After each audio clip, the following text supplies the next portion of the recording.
بسم اللہ الرحمن الرحیم. حدثنا سلط بن محمد قال حدثنا ابو عوانہ عن ہلال الوزان عن عروة بن الزبیر. عروہ ابن زبیر کی روایت ہے. عروہ ابن زبیر. عروہ ابن زبیر کی روایت سننے سے پہلے ایک بات یہ ذہن نشین رکھیں کہ نبی اکرم صلی اللہ تعالی علیہ وسلم حجرہ عائشہ میں مدفون ہیں. نبی کریم علیہ الصلوۃ والسلام کی وصال کے بعد یہ مرحلہ پیش آیا کہ نبی کریم علیہ الصلوۃ والسلام کی تدفین کہاں پر ہو. تو پھر یہ حدیث مبارک بیان کی گئی کہ نبی کریم صلی اللہ تعالی علیہ وسلم نے ارشاد فرمایا کہ جہاں نبی کا وصال ہو وہیں پر نبی کی تدفین کی جائے. تو حجرہ عائشہ میں نبی اکرم صلی اللہ تعالی علیہ وسلم مدفون ہیں. حجرہ عائشہ میں. مدینہ طیبہ جانب شمال میں ہے. مکہ مکرمہ سے سنیں مکہ مکرمہ سے جانب شمال میں ہے. سنیں اس طریقے سے جیسے یہ اب اپنے یہاں سے مکہ مکرمہ جانب مغرب میں ہے تو تدفین جو ہوتی ہے وہ قبر اس رخ ہوتی ہے نا. اور چہرہ میت کا قبلہ شریف کی طرف ہوتا ہے. بس سمجھ آ گئی. ہاں مکہ مکرمہ مدینہ طیبہ سے جانب جنوب میں ہے. تو نماز کا مصلی ادھر ہوگا نا, یوں ادھر مصلی ہوگا نا. ارے تو سمجھ لو مصلی ادھر ہوگا. اب نبی کریم علیہ الصلوۃ والسلام کو وہیں پر دفن کیا گیا حجرہ عائشہ میں.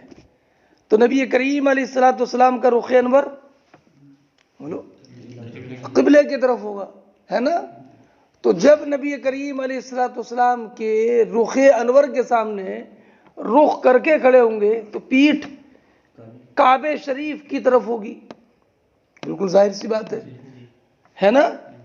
اس لیے یہ وہابی نجدی جو وہاں پر متوع ہوتے ہیں وہ زائرین کو منع کرتے ہیں ادھر منہ کر کے کھڑے ہونے کو. وہ کہتے ہیں والقبلۃ ہونا والقبلۃ ہونا. سمجھا. اگر دعا کو ایسے کرنا شروع کر دے روز انور کے سامنے یوں تو اس کے کبھی کبھی مردود یہ ہاتھ یوں کر دیتے ہیں والقبلۃ ہونا الحاج القبلۃ ہونا القبلۃ ہونا. بس سمجھ رہے ہیں. یہ پتہ نہیں ہے کہ قبلے کا قبلہ کدھر ہے. قبلے کا قبلے تک پہنچے ہیں لیکن قبلے کے قبلے تک نہیں پہنچے ہیں ہے نا. بس قبلے تک رسائی ہے. حاجی آؤ شہنشاہ کا روزہ دیکھیں. کعبہ تو دیکھ چکے ہے نا. کعبہ کا کعبہ دیکھیں. یہ ہے اس کو وہاں تک نہیں پہنچے ہیں یہ لوگ ہے نا. کعبے ہی تک پہنچے ہیں لیکن ترسم بکعبہ نرسی اے عربی کہ این راہ کہ تو میرا بھی بترکستان است. پڑھا نا آپ نے.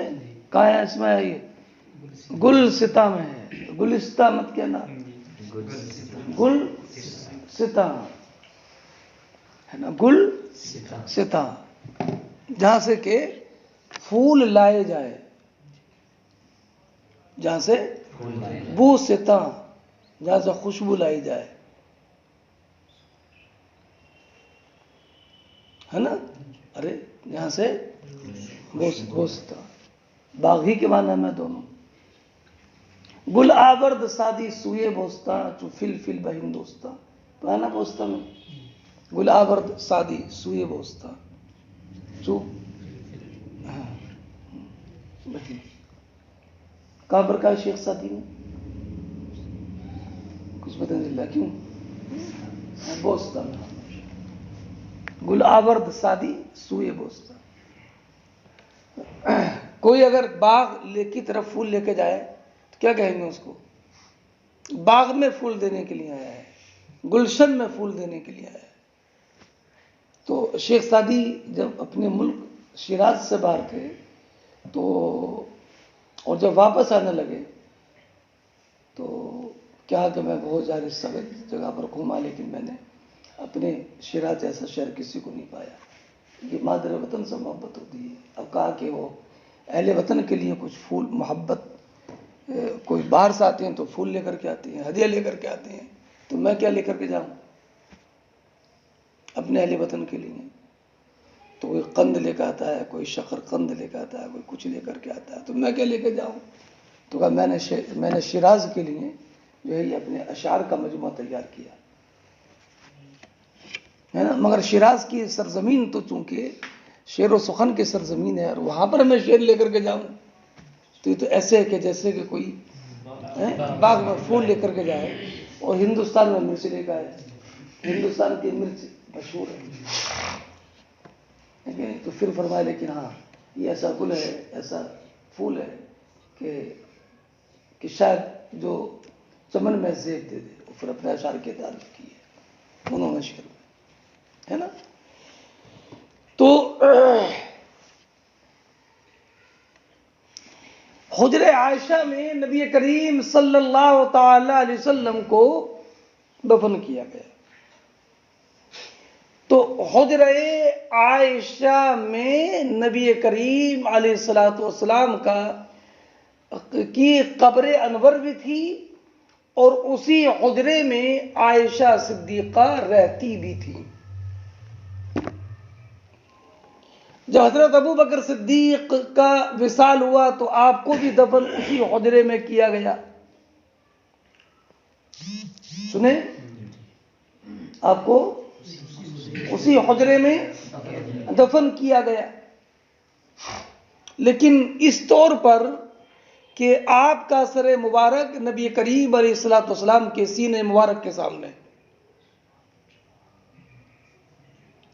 سنیں, اور بعد میں جب حضرت عمر فاروق کا وصال ہوا تو بھی آپ کو اسی حجرے میں دفن کیا گیا, مگر اس طور پر کہ آپ کا سر مبارک نبی کریم علیہ الصلوۃ والسلام کے قدموں کے سامنے اور حضرت ابو بکر صدیق کے سینے کے سامنے یوں ہے.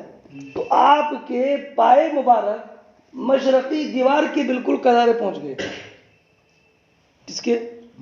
حضرت عمر فاروق رضی اللہ تعالی سے پہلے یہاں پر, پھر یہاں پر, پھر یہاں پر. تو یہ جو ہے مشرقی کنارے کے بالکل قریب پہنچ چکے تھے. اسی لیے حضرت عمر بن عبدالعزیز کے زمانے میں جب مسجد نبوی کی توسیع ہوئی اور مشرقی حجرات ازواج مطہرات کو مسجد میں شامل کیا گیا اور مشرقی دیوار گری تو قبر مبارک ظاہر ہو گئے تھے. سنیں, تو لوگ خوف زدہ ہو گئے کہ نبی کریم علیہ الصلوۃ والسلام کے قدم مبارک تو نہیں ہے. تو پھر بعد میں حضرت عروہ بن زبیر نے بتایا تھا کہ نہیں, یہ قدم حضرت عمر فاروق رضی اللہ تعالی عنہ کے, سمجھے, چونکہ وہ بالکل مشرقی دیوار کے قریب تھے. مشرقی سمجھ رہے ہو؟ ہاں. اچھا, جب تک حضرت ابو بکر صدیق رضی اللہ تعالی عنہ اور نبی کریم علیہ الصلوۃ والسلام تھے تو حضرت عائشہ بلا تکلف جاتی تھی اور فرماتی تھی میں یہاں کون ہے؟ میرے والد محترم ہیں اور نبی کریم علیہ الصلوۃ والسلام میرے زوج محترم ہیں. اور جب حضرت عمر فاروق کی تدفین ہو گئی تو عائشہ فرماتی ہیں کہ مجھے عمر سے حیا آتی ہے, عمر سے حیا آتی ہے, تو آپ پردے کے ساتھ جاتی تھی. سمجھ گئے؟ اچھا, اتنی بات ذہن نشین ہو گئی. دوسری بات ذہن نشین یہ رکھیں کہ حضرت ام المومنین نے نبی کریم علیہ الصلوۃ والسلام کے روضہ انور اور اپنے رہائش کے حصے میں تھوڑی سی آڑ بنا دی تھی. آڑ,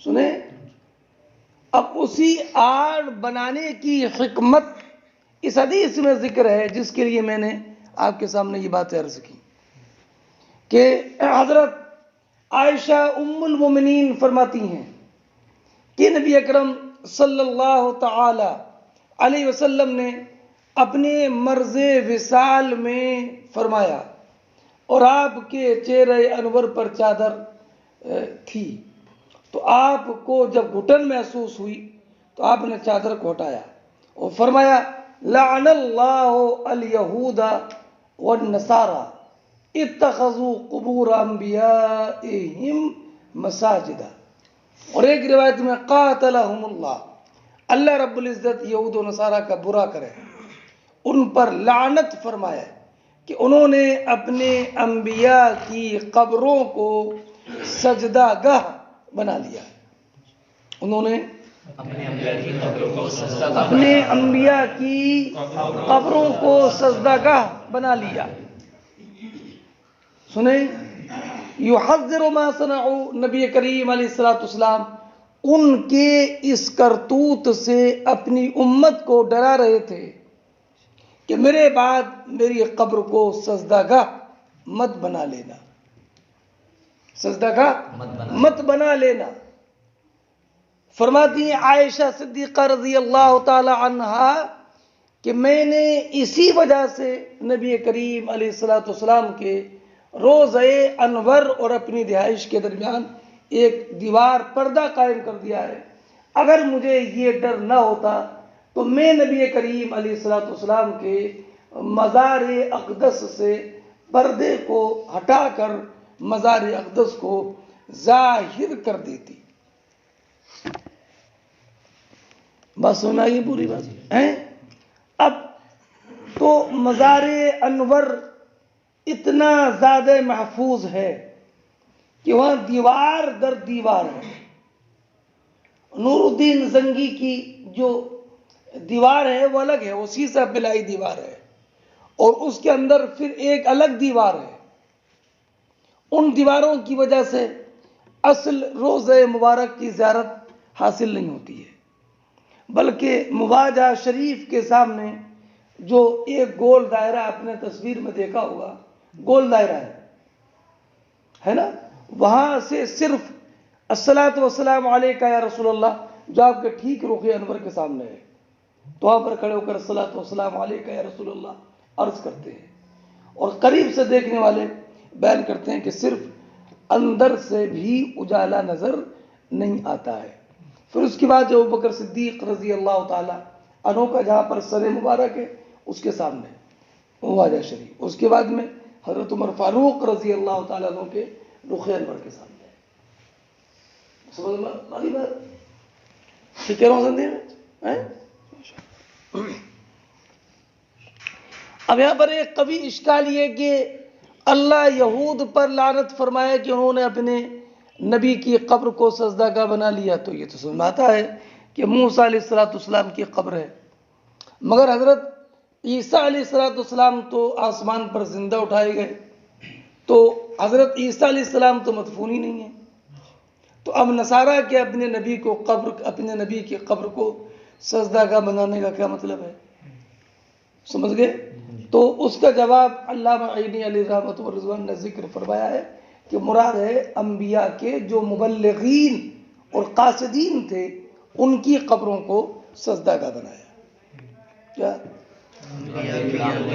مبلغ حضرت عیسیٰ علیہ الصلوۃ والسلام کے جو مبلغین، نائبین، قاصدین تھے ان کی قبروں کو سجدہ گاہ بنایا، اس لیے بنایا کہ چونکہ یہ نبی کے قاصد ہیں تو گویا کہ نبی کی قبر کو وہ بدرج اولا سجدہ گاہ بناتے ہیں۔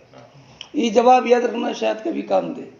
فرماتی ہیں حضرت عائشہ ام المومنین رضی اللہ تعالی عنہا کہ نبی کریم علیہ الصلوۃ والسلام نے فرمایا فی مرضہ الذی لم یقم منہ، اپنے اس مرض وصال میں جس سے آپ سیدھے نہیں ہوئے، یعنی مرض وصال میں، مرض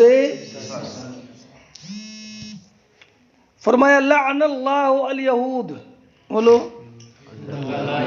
اتخذوا قبور انبیاء مساجد، اس میں صرف یہود کا لفظ ہے، اور دوسری جگہ پر قالت عائشہ، عائشہ فرماتی ہے لولا ذاک، اگر یہ بات نہ ہوتی لا ابرز قبرہ، بولو میں حضور کے قبر انور کو خشیہ ان یتخذ مسجدہ، حضور نے اس بات سے ڈرایا کہ ان آپ کی قبر کو سجدگاہ نہ بنائے جائے۔ حضرت عبید اللہ ابن عبداللہ ابن عتبہ ابن مسعود رضی اللہ تعالی عنہ بیان فرماتے ہیں کہ حضرت ام المومنین عائشہ صدیقہ رضی اللہ تعالی عنہا نے بیان فرمایا، فرماتے ہیں علی ابن ابی طالب نبی کریم علیہ الصلوۃ والسلام کے پاس سے نکلے اپنے سرکار کے برس الوصال میں، فقال الناس یا ابا حسن، کنیت ہے حضرت علی کی، کیف اصبح رسول اللہ، سرکار کی صبح کس حال میں ہوئی؟ قال اصبح بحمد اللہ باریا، فاخذ بیدہ عباس، بولو تو حضرت علی کے ہاتھ کو عباس ابن عبد المطلب نے پکڑا اور کہا انت واللہ، واللہ تم 3 دن کے بعد ڈنڈے کے غلام ہو جاؤ گے، وانی لارى رسول اللہ، اور میں دیکھ رہا ہوں کہ نبی کریم علیہ الصلوۃ والسلام اپنے اسی مرض میں وصال پالیں گے، وانی لعارف وجوہ بنی عبد المطلب عند الموت، اور میں موت کے وقت میں بنی عبد المطلب کے چہروں کو پہچانتا ہوں، اذهب بنا الی رسول اللہ، ہم کو لے کر نبی کریم کی بارگاہ میں چلو، ہم نبی کریم سے معلوم کر لیں فی من ھذا الامر، یہ معاملہ کن میں رہے گا، ان کان فینا علمنا ذلک، اگر ہم میں ہو تو ہم جان لیں، وان کان فی غیرنا علمنا فاوصى بنا، اگر ہمارے غیر میں تو حضور ہم کو اس کی تاکید کر دیں۔ فقال علی ان واللہ، واللہ بے شک اگر ہم نے نبی کریم علیہ الصلوۃ والسلام سے سوال کر لیا، فمنعناها، اور حضور نے انکار کر دیا، لا يعطينا الناس بعدا، تو حضور کے بعد لوگ ہمیں کبھی بھی نہیں دیں گے، وَإِنَّ وَاللَّهِ لَا أَسْأَلُهَا رسول اللہ، واللہ میں اس کا سوال نبی کریم علیہ الصلوۃ والسلام سے ہرگز نہیں۔ اب بیٹا یہ بھی روایت پہلے گزر چکی ہے کہ وصال کے دن فجر کی نماز کے وقت میں نبی کریم علیہ الصلوۃ والسلام نے اپنے حجرے کا پردہ ہٹایا تھا، پہلی جلد میں گزرا ہی ہے، پردہ کس دن؟ تو صحابہ کرام نماز میں تھے، رخ انور پر جب لوگوں کی نظر پڑی تو قریب تھا کہ اپنے قول اور اپنے فعل کے ذریعے نماز کو فاسد کر کے نبی کریم کی بارگاہ میں حاضر ہو جائیں، تو نبی کریم کے چہرے پر مسکراہٹ آئی اور فرمایا، اشارہ فرمایا پڑھتے رہو نماز، اور اسی پردے کو آپ نے گرا دیا اور اسی دن آپ کا وصال ہو گیا۔ چہرے پر مسکراہٹ کیوں؟ کہ تمام لوگ امامتی ابی بکر صدیق پر مجتمع ہو گئے اور سب لوگ نبی کریم علیہ الصلوۃ والسلام کے ارشاد کے مطابق حضرت ابو بکر صدیق کی ابتدا میں نماز پڑھ رہے ہیں۔ ابو بکر صدیق کو مصلی امامت پر دیکھ کر نبی کریم کے چہرے پر مسکراہٹ، اور صحابہ کو اقتدا میں دیکھ کر نبی کریم کے چہرے پر مسکراہٹ۔ فرماتے ہیں انس بن مالک، اسی درمیان کے لوگ فجر کی نماز میں تھے، یوم الاثنین ہے نا، اور ابو بکر ان کو نماز پڑھا رہے تھے، تو اچانک دیکھا کہ نبی کریم علیہ الصلوۃ والسلام نے حجرہ عائشہ کے پردے کو کھولا، فنظر الیہم وہم فی صفوف، اور لوگ نماز کی صفوں میں تھے، فتبسم یضحک، حضور کے چہرے پر تبسم کرتے ہوئے ضحک طاری ہو گیا، تو ابو بکر صدیق پیچھے ہٹنے لگے تاکہ صف تک پہنچے، اور حضرت ابو بکر صدیق یہ سمجھ رہے تھے کہ نبی کریم نکلنے والے ہیں، ہے نا۔ انس فرماتی ہے وہم المسلمون، مسلمانوں نے ارادہ کیا کہ اپنی نماز میں آزمائش میں پڑ جائیں، نماز کو توڑ کر بارگاہ مصطفیٰ میں حاضر ہو جائیں، ہے نا۔ فرحم برسول اللہ، نبی کریم کے دیدار سے خوش ہو کر، فاشار الیہم بیدہ، تو نبی کریم نے ہاتھ کے اشارے سے کہا انتموا صلاتکم، ثم دخل الحجرہ ورخى السترہ۔ سنو بیٹا، میں نے کل اشارہ کر دیا تھا، عائشہ فرماتی ہیں انا من نعم اللہ علیہ، نعمت کی جمع نعم اللہ، بے شک مجھ پر اللہ کے انعامات میں سے یہ ہے کہ نبی کریم کا وصال میرے گھر میں ہوا، وفی یومی وبین سحری و نہری، اور میرے سینے اور میرے حلقوم گلے کے درمیان ہوا، اور بے شک اللہ نے آپ کے وصال کے وقت میرے لعاب اور آپ کے لعاب کو جمع کر دیا۔ ارے ملا، میں بتا دیا سب۔ میرے پاس عبد الرحمن ابن ابی بکر آئے تھے، ان کے ہاتھ میں مسواک تھی، اور میں نبی کریم کو بٹھائے ہوئے تھی، تو آپ ان کو دیکھنے لگے، تو میں پہچان گئی کہ آپ مسواک چاہ رہے ہیں، تو میں نے کہا آخذو لکا، حضور آخذو ایک حمزہ استفہام کا ہے، کیا میں اس کو آپ کے لیے لے لوں؟ فاشارہ براسہ انہم، تو حضور نے اشارے سے فرمایا ہاں۔ فتناولتہ، بولو، تو میں نے مسواک لی، فاشتد علیہ، تو آپ پر مرض کی شدت ہو گئی۔ وقلت، تو میں نے عرض کیا الینہ لک، الینہ، میں آپ کے لیے مسواک کو نرم کر دوں، سنو، میں آپ کے لیے مسواک کو نرم کر دوں، تو آپ نے اشارہ فرمایا کہ ہاں۔ فلینتہ فامرہ، تو حضور نے مسواک کو اپنے دندان مبارک پر وبین یدیہ رکوۃ او علیا او علبہ، اور سرکار کے سامنے پانی کا ایک برتن تھا، چمڑے کے پانی کا ایک برتن تھا، یشک کو عمر فیہا، اس میں جو راوی ہیں عمر جو راوی ہے دیکھ لو، عمر ابن سعید، انہیں شک ہے کہ بین یدیہ رکوۃ کا یا علبۃ کا، تو حضور اپنا ہاتھ اس پانی میں ڈالتے اور دونوں ہاتھوں سے اپنے چہرے پر ملتے اور کہتے لا الہ الا اللہ ان للموت سکرات، ثم نصب یدا، پھر حضور نے اپنے ہاتھ یوں کھڑے کیے، یوں نصب یدا، اور آپ کہنے لگے فی الرفیق الاعلی حتی قبض، یہاں تک کہ حضور کا وصال ہو گیا، وہ مالت یدہ، میں نے بتایا تھا وہ مالت یدہ، اور حضور کے ہاتھ ڈھلک گئے۔ عائشہ بیان فرماتی ہیں کہ نبی کریم علیہ الصلوۃ والسلام نے اپنے مرض الوصال میں کہا تھا اینا غدا، میں کل کہاں رہوں گا، اینا غدا، کل کہاں رہوں گا، آپ ارادہ کرتے تھے عائشہ صدیقہ کی باری کا۔ فاذن له ازواجہ، تو آپ کی ازواج نے آپ کو اجازت دی کہ آپ جہاں چاہیں وہاں رہیں۔ فکان فی بیت عائشہ، تو آپ عائشہ صدیقہ کے حجرے میں تھے، حتی مات عندہ، یہاں تک کہ حضور کا وصال حجرے عائشہ میں ہوا۔ عائشہ فرماتی ہیں فمات فی الیوم الذی، آپ کا وصال اس دن میں ہوا جس دن آپ کی میرے یہاں جس دن کی میری باری تھی میرے گھر میں۔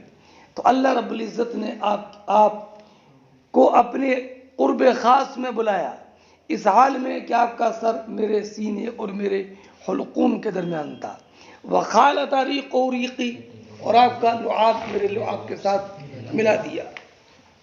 میں نے سمجھ گیا بیٹا؟ ثم قالت، پھر کہا کہ عبد الرحمن ابن ابی بکر آئے، ارے وہی حدیث پوری ہے۔ پھر اگلی حدیث دیکھو بیٹا، حضرت عائشہ ام المومنین فرماتی ہیں نبی کریم کا وصال ہوا فی بیتی وفی یومی وبین سحری، وکان احدنا یعوذ بدعاء اذا مرضت، بولو، اور ہم ہے نا قل اعوذ برب الفلق قل اعوذ برب الناس پڑھ کے دعا کرتے تھے جب مریض ہوتے، تو میں نبی کریم علیہ الصلوۃ والسلام پر معوذتین پڑھنے لگی۔ فرفع، تو حضور نے اپنا سر مبارک آسمان کی طرف اٹھایا اور کہا فی الرفیق الاعلی۔ عبد الرحمن بن ابی بکر گزرے اور ان کے ہاتھ میں تر شاخ تھی، مسواک کی شکل میں، ایک بالشت کے برابر ہونا چاہیے، اس سے زیادہ نہیں۔ ارے مسواک کیسے پکڑتے ہو؟ مسواک پکڑنے کا طریقہ معلوم ہے نہیں؟ ہاں جی ماشاء اللہ، ہاشم کو دیکھ لو، ہے نا، سنے نہیں؟ ہاں، پہلے دائنی طرف دانتوں کے، فرماتی ہیں کہاں گیا؟ تو نبی کریم نے دیکھا فضلن تو میں سمجھ گئی کہ آپ کو اس کی حاجت ہے. فخذتها فمزغت راسا، میں نے اس کے کنارے کو کاٹ دیا. راس وہی دندان ہے. اور وَنَفَذْتُهَا فَدَفَعْتُ إِلَيَّ فَاسْتَنَّ بِهَا كَحَسْنِ مَا كَانَ. حضور جس طریقے سے مسواک کرتے تھے اس سے بھی بہتر طریقے سے مسواک کی. ثُمَّ نَاوَلَنِيهَا، پھر حضور نے مجھے دے دی. فَسَقَطَتْ يَدُهُ، تو حضور کے ہاتھ ڈھلک گئے یا مسواک حضور کے ہاتھ سے گر گئی.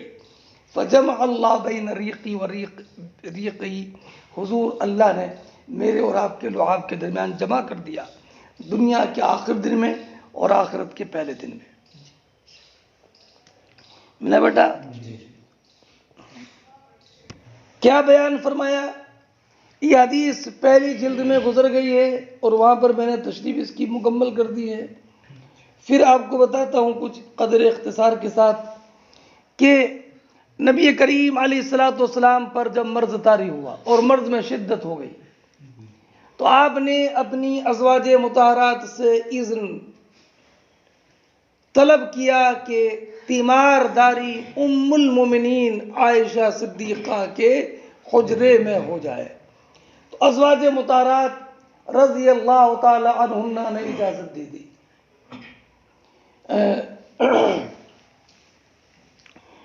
اس کے بعد نبی اکرم صلی اللہ تعالی علیہ وسلم نے فرمایا کہ مجھ پر 7 مشکیزوں کا پانی انڈیلو، ہے نا، جن کے منہ نہ کھولے گئے ہوں، جن کے منہ نہ کھولے گئے ہوں. تو وہاں میں نے تفصیل سے بتایا کہ 7 کی تخصیص کیوں ہے اور یہ تخصیص کیوں ہے کہ منہ نہیں کھولا گیا. سنا نہیں سنا ہوا ہے؟ 7 کی تخصیص کی چند وجہ بتاتا ہوں، اس لیے کہ 7 کی عدد میں تخصیص ہے. آسمان 7 ہیں اور زمینیں 7 ہیں، ہے نا، دن 7 ہیں، راتیں 7 ہیں، ہے کہ نہیں؟ سنے بیٹا، تو 7 عدد طاق عدد ہے ایک. اور اس کے منہ نہ کھولے گئے ہوں تو اس کی ایک حکمت میں بتاتا ہوں، اس لیے کہ اگر منہ نہیں کھولا ہوگا تو اس میں لوگوں کے ہاتھ پڑے ہوئے نہیں ہوں گے، بالکل صاف ستھرا پانی ہوگا، ہے کہ نہیں؟ تو حضرت حفصہ کے لگن میں نبی کریم علیہ الصلوۃ والسلام کو بٹھایا گیا اور آپ پر 7 مشکیزوں کے پانی سے آپ کو غسل دیا گیا، نہلایا گیا. اس کے بعد نبی کریم علیہ الصلوۃ والسلام نے فرمایا کہ میں مسجد نبوی میں جا کر لوگوں کو نصیحت کرنا چاہتا ہوں. تو نبی کریم علیہ الصلوۃ والسلام 2 مردوں کے سہارے سے نکلے. ایک طرف حضرت عباس تھے اور دوسری طرف ایک دوسرے صاحب تھے. حضرت عائشہ ام المومنین نے ان کا نام نہیں بتایا وہ کون تھے، اس لیے کہ ادھر شاباش ادھر ایک حضرت علی بھی تھے اور حضرت فضل ابن عباس رضی اللہ تعالی عنہما تھے. سنے بیٹا؟ ہاں. اب اس کے بعد نبی کریم علیہ الصلوۃ والسلام تشریف لے گئے اور لوگوں کو نماز پڑھائی. لیکن کمزوری کا عالم یہ تھا کہ 2 مردوں کے درمیان سارے بڑھتے، لیکن آپ کے قدم مبارک زمین پر لکیر بناتے جا رہے تھے. یہ پڑھا آپ نے، ہے نا؟ اب یہ مرض موت کا بیان چل رہا ہے نا، مطابقت دیکھتے رہنا حدیث میں. فرماتی ہیں عبید اللہ ابن عبداللہ ابن عتبہ ابن مسعود کہ ام المومنین عائشہ صدیقہ رضی اللہ تعالی عنہا نے بیان فرمایا جب نبی کریم علیہ الصلوۃ والسلام پر مرض طاری ہوا اور آپ کا مرض شدت اختیار کر گیا تو آپ نے اپنی ازواج سے اجازت طلب کی کہ ان یمرض فی بیتی ملا فاذن له بولو فخرج تو آپ دو مردوں کے درمیان نکلے اس حال میں کہ آپ زمین میں آپ کے قدم نشان بناتے ہوئے جا رہے تھے حضرت عباس ابن عبد المطلب کے درمیان اور ایک دوسرے صاحب کے درمیان عبید اللہ کہتے ہیں کہ میں نے عبداللہ ابن عباس کو اس حدیث کی خبر دی جو عائشہ صدیقہ نے کہا تو مجھ سے عبداللہ ابن عباس نے کہا تم جانتے ہو وہ دوسرے مرد کون تھے جن کا نام عائشہ صدیقہ نے نہیں لیا تو میں نے کہا کہ نہیں تو کہا وہ عبداللہ ابن عباس نے کہا کہ وہ علی تھے عائشہ بیان فرماتی ہیں کہ نبی کریم علیہ الصلوۃ والسلام جب میرے گھر میں تشریف لائے واشتد بہ وجعہ آپ کا مرض شدت اختیار کر گیا تو آپ نے فرمایا حریقوا علیہ من 7 قرب مجھ پر 7 ایسی 7 مشکیزوں کا پانی ڈالو لم تحلل اوقیتہن وکا کی جمع وکا کے معنی وہ رسی جس سے کہ مشکیزے کا منہ بند کیا جائے لعلی عہد الی الناس لعل کلام رسول میں یقین کے لیے آتا ہے کہ میں لوگوں کو وصیت کروں فجلسنا تو ہم نے آپ کو بٹھا دیا فی مخضب لحفصہ حضرت حفصہ ام المومنین کی لگن میں لگن جانتے ہو بیٹا بڑا برتن ٹپ کی طرح فرماتی ہیں ثم تفقنا نصب علیہ من تلک القرب پھر ہم آپ پر ان مشکیزوں کا پانی انڈیلنے لگے حتی تفقا یشیر الینا بیدی یہاں تک کہ حضور ہمیں اپنے ہاتھ سے اشارہ فرمانے لگے تفقا افعال مقاربہ میں سے ہے تفقا یشیر اشارہ کرنے لگے ہے نا کہ ان قد فعلتن آپ نے اپنا کام کر دیا فرماتی ہیں پھر آپ لوگوں کی طرف نکلے فصلی لہم وخطبہم فرماتی ہیں عبید اللہ ابن عبداللہ ابن عتبہ کہ عائشہ صدیقہ اور عبداللہ ابن عباس نے بیان فرمایا لما نزل برسول اللہ فعل مجہول کے ساتھ جب نبی کریم پر مرض طاری ہوا تو آپ اپنے چہرے سے چادر ہٹانے لگے خمیسہ عربی میں چادر کے لیے بہت سارے لفظ آتے ہیں ایسی ہوا کے لیے بھی کئی لفظ آتے ہیں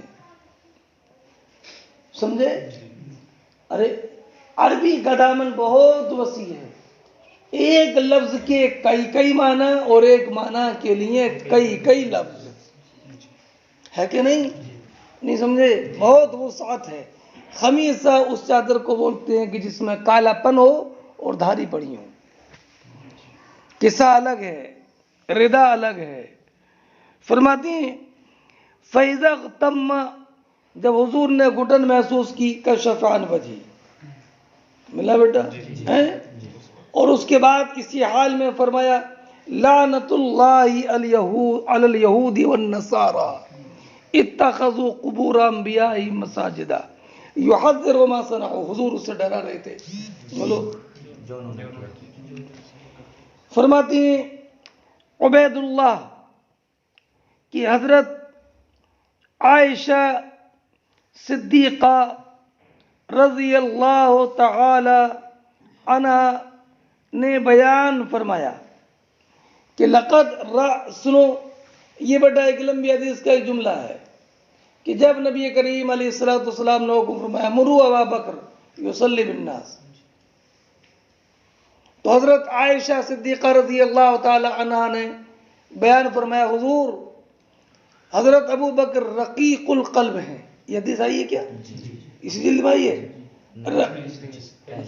پڑھی پہلی والی کیا اچھا مسلم اچھا ماشاء اللہ ہاں آئی ہے ماشاء اللہ میں نے بتایا تھا نا پہلی جلد میں آئی ہے مرتبہ سے پڑھی تھی حکم دیا تھا اچھا ماشاء اللہ ہاں ارے ابراہیم سے پڑھی ہے کیا یقین نہیں ہے کیا سرکار ابو بکر رقیق القلب ہیں آپ کی جگہ پر کھڑے ہوں گے تو لوگوں کو قرات نہیں سنا پائیں گے، یعنی روئیں گے، قرات نہیں سنائیں گے۔ آپ اب حضرت عمر کو حکم دے دیں تو وہ نماز پڑھائے۔ تو فرمایا ان کننا لانتن صواحب یوسف مری ابا بکر یصلی بالناس۔ سنو اکبر علی، تو حضرت عائشہ نے حضرت حفصہ سے کہہ دیا، حفصہ آپ کہہ دو سرکار سے کہ حضرت عمر کو حکم دے دیں۔ تو حضرت حفصہ نے کہہ دیا، تو کہا ان کننا لانتن صواحب یوسف مری ابا بکر فلیصلی بالناس۔ تو حضرت حفصہ نے کہا ما اصبت منک خیرا، عائشہ مجھے کبھی تم سے کوئی بلائی نہیں پہنچی، آج بھی تم نے کلوا کر کے سرکار سے مجھ پر اظہار ناراضگی کرا دیا، نہیں سمجھے؟